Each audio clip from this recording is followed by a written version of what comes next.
I'm Jim Doyle, author of Selling with a Servant Heart. And the best advice I've ever gotten is that everything I give is given to me in return. If I send out love to the world, I get that love back. Compassion, get compassion back. But conversely, if I send out pissiness or sarcasm, that's what I get back. Everything I give is given to me in return. Wow. That's a great lesson, Jim. Who taught that to you? How did you learn that?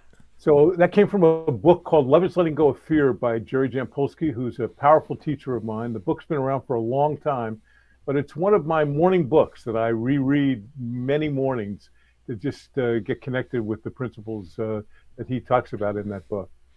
Wow. So your morning practice involves reading of some sort. How long do you read for? So I read for one cup of coffee. I have that's my I have 4 or 5 books I read in rotation. I read for one cup of coffee, then I get quiet for 24 minutes, a minute for every hour, and then I journal many mornings, most mornings, just to keep connected with gratitude, which I know is critically something that you talk about and believe in a great deal as well. Yeah. Wow. So, okay, so that's a good 30-minute start, right? A cup of coffee, 24 minutes, and then some journaling, 30 to 60, I guess. So, Yeah. so do you have like a special notebook that you write in, or do you just pick them up? Because, while you're talking here, I'll find my notebook because I've got a nice notebook. So talk to me about how you write, and I'm still here. So you tell me. So I keep a notebook that I just one of those bound notebooks, and I write in it every day, and um, that's pretty much the deal. I've been doing it for quite a long time, and I keep the journals for a while, and then at some point you go, well, I probably need to throw these away. So, that's, Yeah. so the people I'm pissed off at don't see that I've written about them. So Yeah, yeah, yeah, that's so yeah, funny, right? Because we have yeah. to get that out of our system. I mean, I think that's something that I think a lot of people miss is they think, as you're a positive guy like me, that you're always positive. No, I'm not always positive. That's not true. I just don't come at you when I'm angry. I don't come at you when I'm ticked off, right? So what about you, Jim? What do you find about positivity that works for you?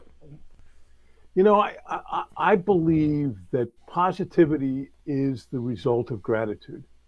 Um, if I can connect with gratitude on a daily basis, and I've been thinking about this a whole lot the last month or so. I've always really good at connecting with the big things I'm grateful for. My kids, my health. I'm sober, a long time. My wife. What I'm trying to be more focused on is the little things that I'm grateful for on a daily basis. A connection with someone like this, or the call that you and I had a few weeks ago. Uh, an opportunity perhaps to notice, something beautiful in the world or some pretty scene. I tend to sometimes go through the world in type A mode, and I'm trying to slow down a little bit to pay attention to the little things that are really great gifts in my life. So that's my current gratitude work. I find if I can connect to gratitude, I can't feel sorry for myself very long at all, and therefore I'm a pretty positive guy. Yeah, I find the same. That's so interesting that you find that too. So, like, Jim, you're more experienced than I am. Not much older than me, but a little bit older than No, me. what does that mean? Um, Gray hair. No, no, no, not at all. I mean, what I mean is, right, like you've seen more of the world than I have. You've been around a little longer than me. So when did you learn this? I mean, because I read your book, right, and I'm like, okay, 30 plus years of sales. I'm sure, like that, like me, you didn't start out this way. Like you transformed. So tell me about a little bit about that journey to transformation, and if there was a flashpoint, or if it just happened gradually, like it did for me. That's a great question. When I interviewed, did over 3 dozen interviews for people for the book. Just these amazingly great salespeople, and what I found, one of the, I guess, surprises for me was how many of them said that this was not their default way of selling. Um, and I think that's maybe especially true for guys, because I think guys have, one of the researchers that we talked to said, it's a testosterone fueled drive to win. And sometimes I think that might have been me and others. How did it change? I don't think I ever lost the desire to win. but at some point I came to understand that the path to winning that was going to bring me a lot more joy and a lot more repeat business was if I really came at it from being obsessively focused on the customer outcome. Yeah. Yeah, I think that's true with me too. I think that it's just a shift in how we think, and it's not win at all costs. Which, to your point, I've certainly been guilty of that when I was in sales, and certainly, I'm sure some of my former sales leaders would not speak highly of me because I was very assertive in my dominance on the team, Yeah. instead of being a team player. But I also, that was really Phil focused. That was really me focused. And I recognize, much like you talk about in your book, that the goal is to be other focused. The goal is to be, focused on the other person and helping them win. But what happens when we lose? And I guess I'm using lose in the terms of the sale, not in terms of life, right? When we lose and they win and we send them away. Have you done that, Jim? How does that impact your sales? Well, I guess I might question the word lose, um, since ultimately, um, how many times, Phil, in your career have you thought that something bad had just happened and it turned out to be great? Yeah, quite a So, bit. Yep. so look, how many times have you walked away from a sale because you just felt like it wasn't right for that customer? And you pushed back a little bit and said, I can do that, but I don't think that's the right thing for you. And ultimately, that turned into a deeper, more profitable, more long term relationship with that same customer. Yeah. I don't know that I lose if my focus is on what's right for the customer, and if I believe that if it's right for them, ultimately it'll be right for me, I can't see that I'm really ever going to lose feeling that way. And But that, I lose sales all the time, so yeah. don't No. and look, I'm competitive enough that I hate to lose a sale, and I can think years later about sales calls where I wasn't at my best that day, or in that call, and I can get frustrated by that because look, every person that I interviewed for this book has they're high achievers. The first word of the title of the book is selling. This is a book about where I interview high achievers, and so yeah, they're very competitive and they like to win. They've just found that there's a different path to getting there that brings them so much more satisfaction, really joy. Yeah, I think that is the key word, and really for me anyway, was the key theme as I read your book, and that is more joy. Right, joy was the big word that I got out of it. Instead of the win at all costs, instead of I'm gonna, for lack of a better term, right, I'm gonna defeat you, or I'm gonna win this sale. Instead, I'm gonna earn it. I'm going to earn it, and I think things that we earn instead of things that we maybe vanquish, and that's maybe a slight turn on a phrase, but I think it's important that we earn these things, that we didn't just use some skeevy tactic that results in buyer's remorse. And so when you like you said, you interviewed about 30 people, and the one thing that was, well, one of the many things, but one thing that really stood out to me was when you talked to Rory and AJ Vaden. That was really interesting to me. But because we They, know them and you know them, yeah, yep. yeah, Yeah, I know Rory too, right? He just made yeah. the Speaker Hall of Fame recently, and just a really smart dude, and Oh, AJ's wicked smart as well. So talk to me about when you interviewed them. Did they know that this was at the heart of it, Jim, or did you help them uncover that? I'm just oh curious. no, no, they very much do, because I think Rory has in his own career made that evolution from he said to me that he said I was trained that the customer had my money and I needed to get my money, and he said he's made a complete evolution to that now, and so no, he was very much aware of that, and interestingly, I asked a lot of the people that I interviewed for referrals. Who else do you think I could talk to that would be consistent with the values that you think selling with a servant heart would engender? And he said, you got to talk to AJ. AJ's his wife, who was he said, AJ's the best salesperson I ever met. And she was just amazing. And she added some color to a lesson called Ask a Million Questions about just how she prepares for diagnosis calls. And she does something very rare for salespeople. She says she'll send she was selling very expensive consulting projects to people, to Fortune 500 companies when she was in her 20s. She's a rock star good. She would send a decision maker a questionnaire and ask that they answer it before she even went in to do her discovery or diagnosis call. And she said that when she did that, uh, it led to even more enhanced business conversations that really uncovered needs in a shorter period of time. I was like, wow. I mean, I'm a big believer in diagnosis, but the cold call guy in me has never sent a questionnaire in advance. I love that idea.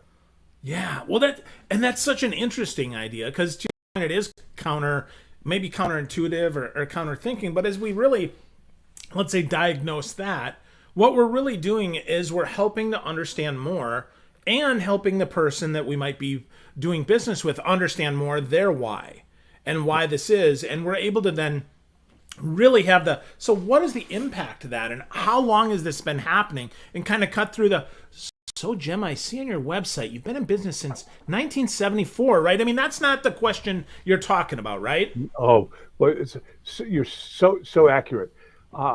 So I write in the book about the need for sellers to prepare for that initial diagnosis meeting, and that essentially anything that you can find out online is not a question.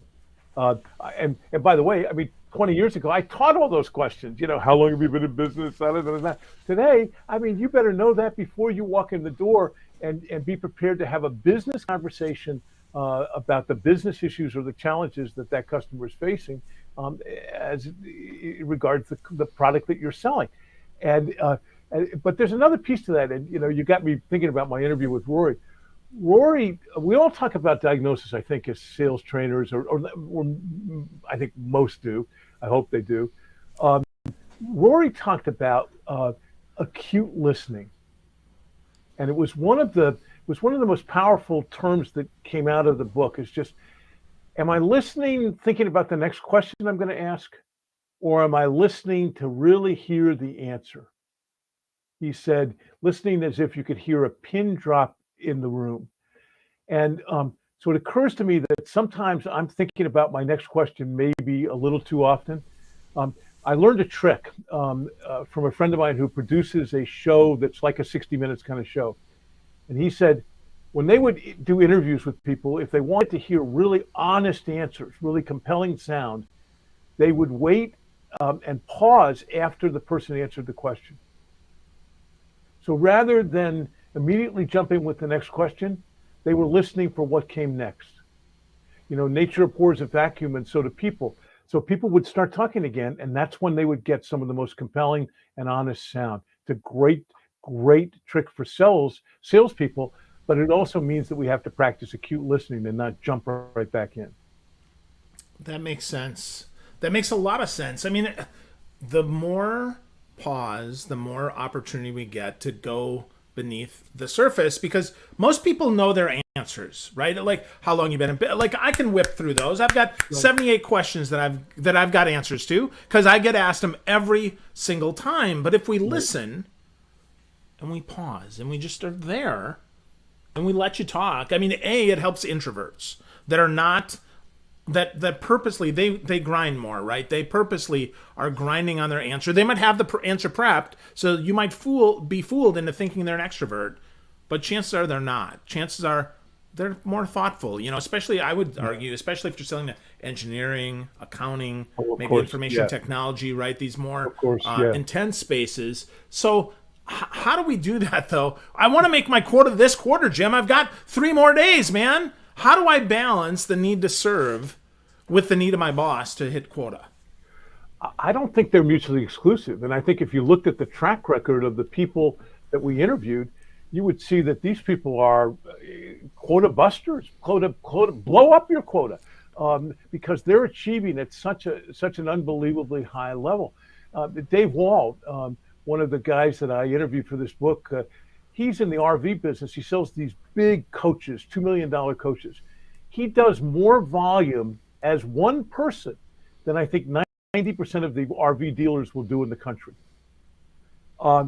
He is an extraordinary server. The guy who told me about Dave was a customer of mine, a tough customer of mine, and he just went on and on and on about this guy. And he told a story about him, about Dave taking a phone call from him. But it turned out that he was on vacation in Argentina. Uh, when I talked to Dave, 60% of his business is repeat, and 30% is referral. Well, you've been in sales all your life, as is I. If I can start a year with 90% of my business sort of coming in, it makes it pretty easy for me to make quota. And so, reducing churn, every salesperson that's going to listen to this has churn. But if I can reduce my churn even by 5 points, the impact on my income and my ability to make quota is significant. So I don't think they're mutually exclusive. I'm going to make quota. I'm going to make budget, but I'm going to do it by having a commitment to customers, playing a long view with customers that can really mean that my relationships are so much more robust. The trust is so greater. And the greatest example of that was the stories in the book of all the people who thrived during the pandemic. The pandemic for many of the people we interviewed in this book was unbelievably hard. Justin Gurney, he ran sales for the New Jersey Devils hockey team. So that's a great job to have in the pandemic. You have no games, nobody's spending money on entertainment. I don't, and the building's closed.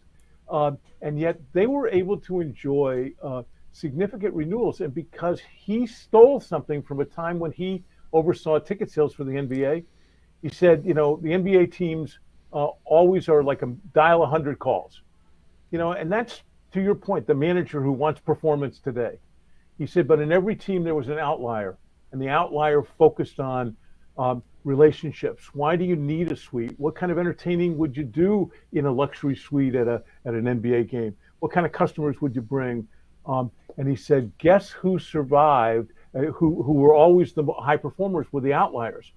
So he created for the Devils a team of outliers.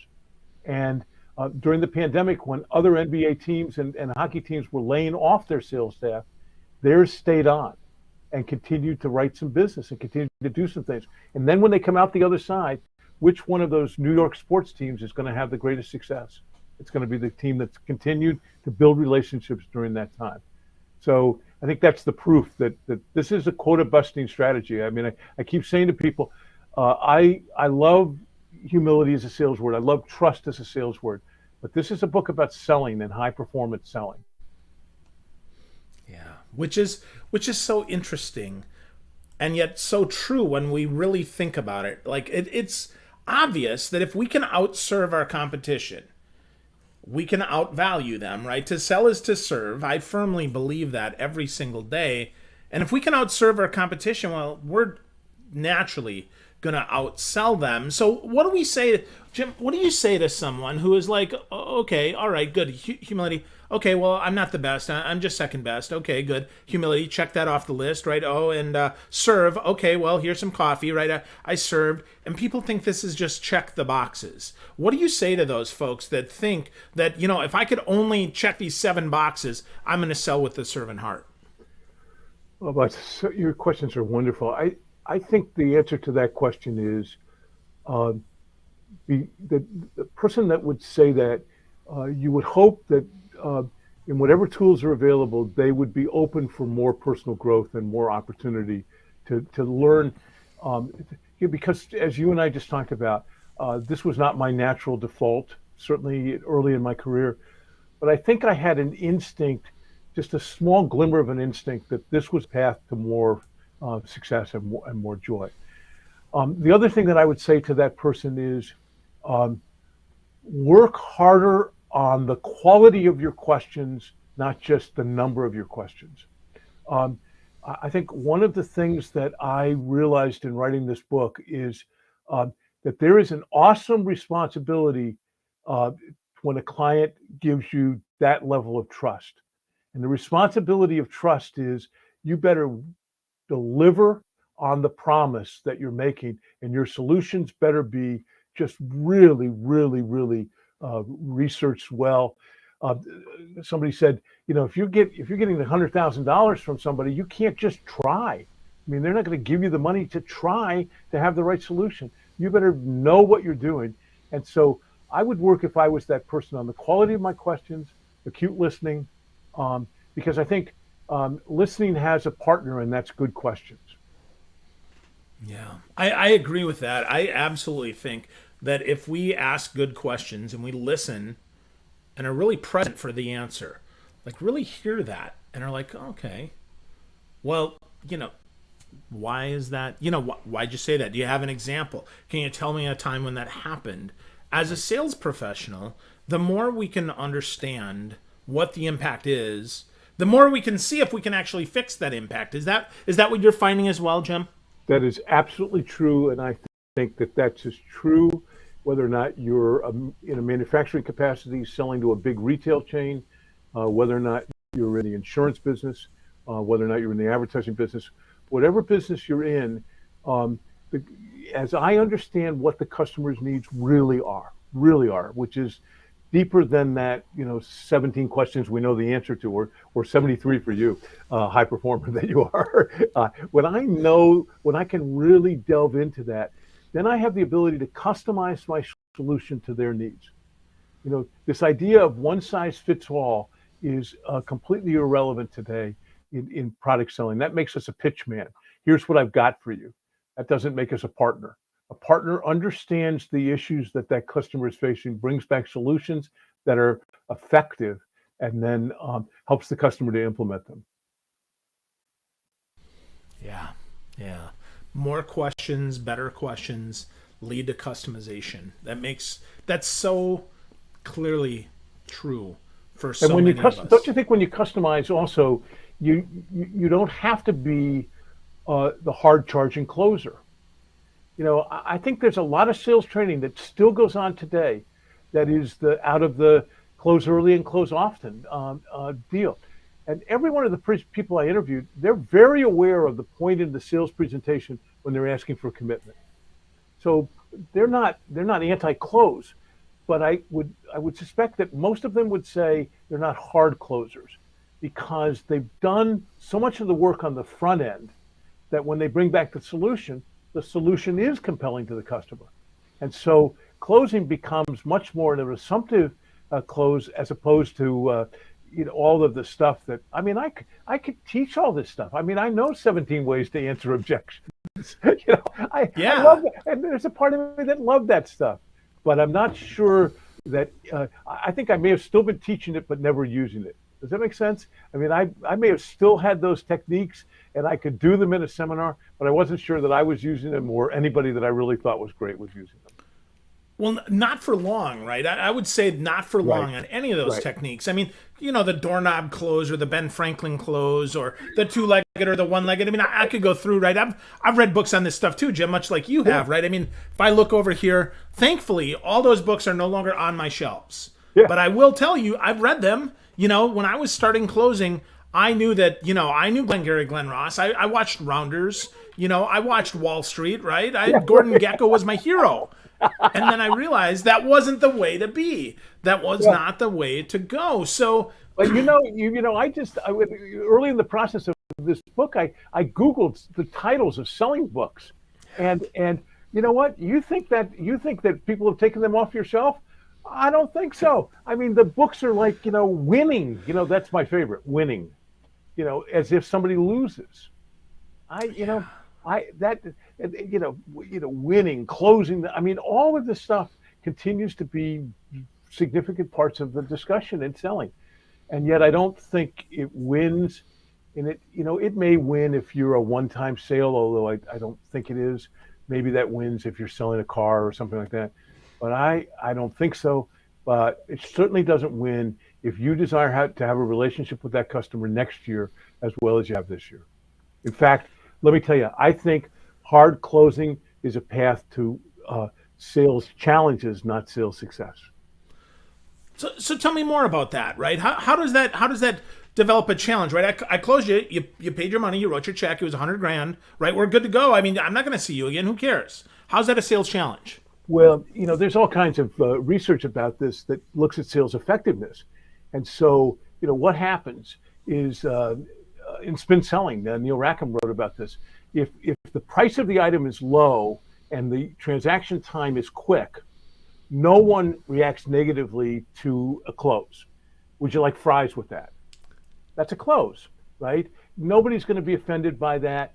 But and he did a study where at Disney in a film kiosk back when there was film, people would come for a roll of 35 millimeter film, and the person was trained to say, "Hey, we have a special today. It's 3 rolls for the cost of this," and that would increase their performance. Nobody offended by that.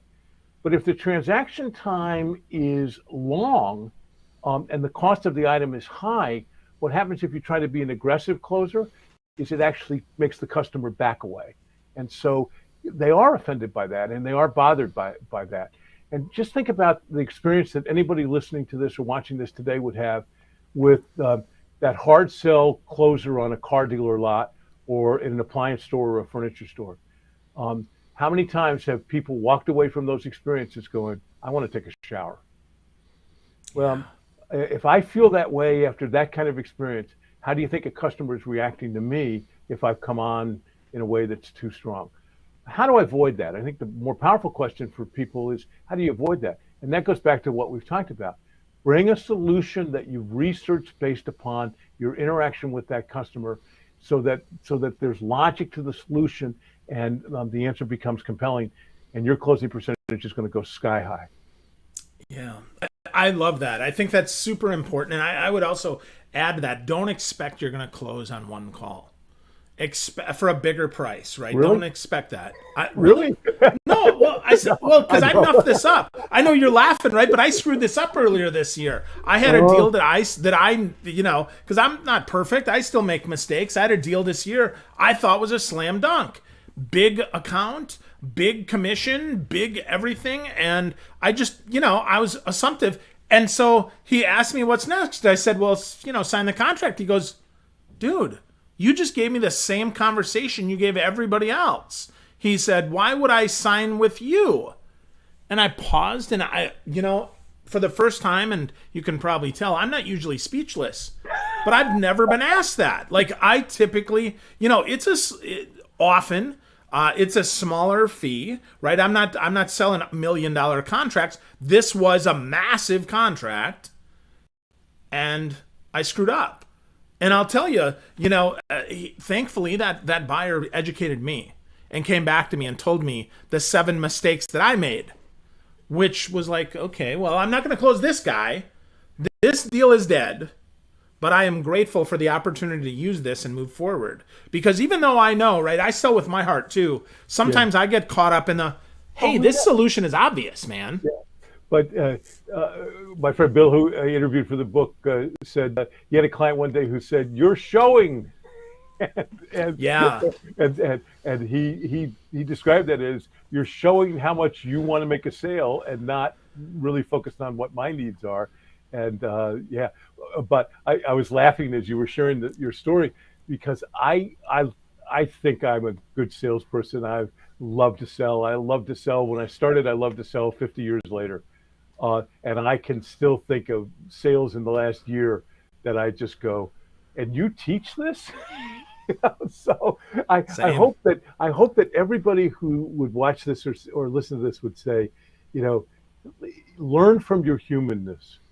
You're never going to get it 100% right because buyers aren't programmed to respond the way that you want them to 100% of the time. So you learn and continue to grow. I just think that's a critical element of anybody who's going to be successful is just being a lifelong learner.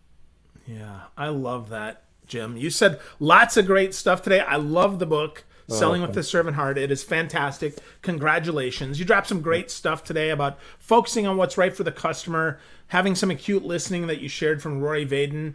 That trick, and not really a trick, just really a practice of pausing and listening to what comes next, and then talked about working harder at the quality, not just the quantity of your questions. So if folks wanted to get started, though, selling with a servant heart, where would you encourage them to start? Obviously, they should get your book. Let's be clear. That's a great first step. But if they were going to say, okay, I'm going to sit down, and today I'm going to commit to selling with a servant heart, where would they start?